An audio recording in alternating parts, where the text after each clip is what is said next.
Parties in the Western Cape have wasted no time getting their campaigning off the ground today as voters trickled into stations for last call registrations. The DA has the most to lose in the only province it governs and in the Cape Town Metro, which it has run for over 15 years now. The IEC in the province has reported small technical glitches and delays in opening some stations due to the weather as well as minor protest action. Over 1,500 stations are open this weekend in a province where over 3 million people are registered to vote. Lindsay Dentlinger has got this report. The blue machine is hard at work and desperate not to slip up after years of consolidating its base in the Western Cape.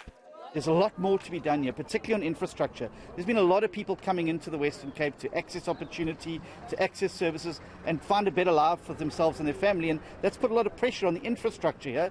So the city over the next 5 years is going to have to spend a lot more money on infrastructure.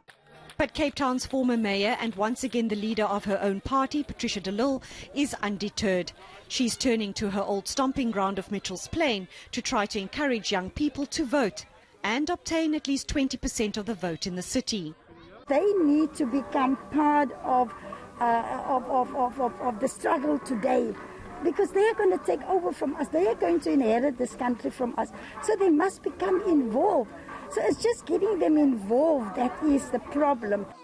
But while the ANC has struggled to claw back control in the city over the years, its youth league says the answer to winning young hearts and minds is to put them in leadership positions.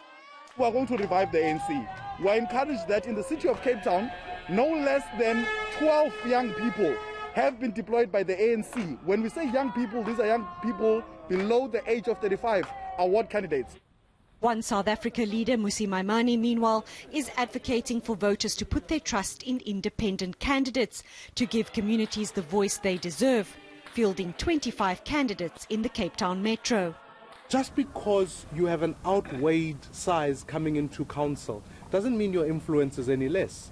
We want to make sure that actually, even if there's 10 independents or 20 independents in there, they can have a voice for those people, because that's what the power belongs to.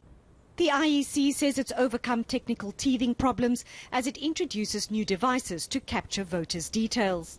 Our system is such that it was supposed to be able to find your address on a GPS system, and just the sheer numbers of doing this across the country meant that our servers were placed under severe strain, and that meant that we had to switch off that facility. So people could still register and we'd still capture you. We just couldn't immediately place your address on a particular map. With Monday being the cut-off date, the IEC is once again appealing to eligible voters to register, if not in person, then online. Lindsay Dentlinger, Cape Town.